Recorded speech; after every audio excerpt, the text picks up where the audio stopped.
Bang, bunyi apa tu bang? Oh, Bunyi lesung batu tu. water hammer tu. Jangan risau.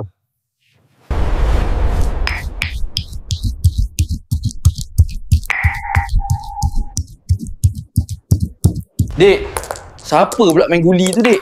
Oh, tu bunyi tekanan dalam paip air je, bang.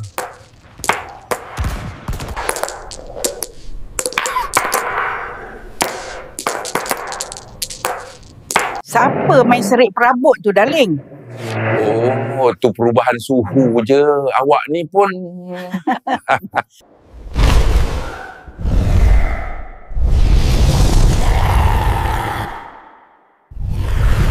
Mira, siapa main tonggas kita tu? Tu injap tak stabil, tekanan tinggi, paip air longgar tu. Kena repair lagi, ai.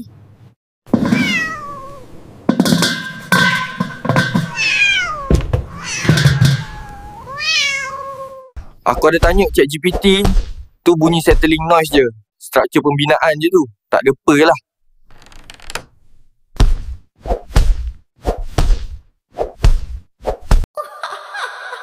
Jomlah kita pindah.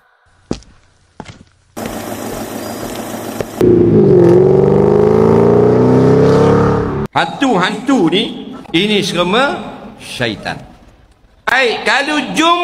Kalau dengar suara azan, Allahu Akbar, Allahu Akbar, Allahu Akbar, Allahu Akbar, kata gitu. Faham?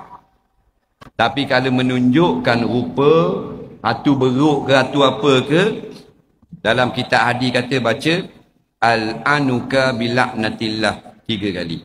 Ingat ditunjuk depan. Depan. Hatu besar. Jangan takut. Kalau takut pun baca juga. Al-anuka bila'natillah. Al-anuka bila'natillah. Al-anuka bila'natillah. InsyaAllah. Lari. Ni kitab hadis. Tulis simpan. Boh dalam telefon. Tulis dalam kertas. Ingat lah.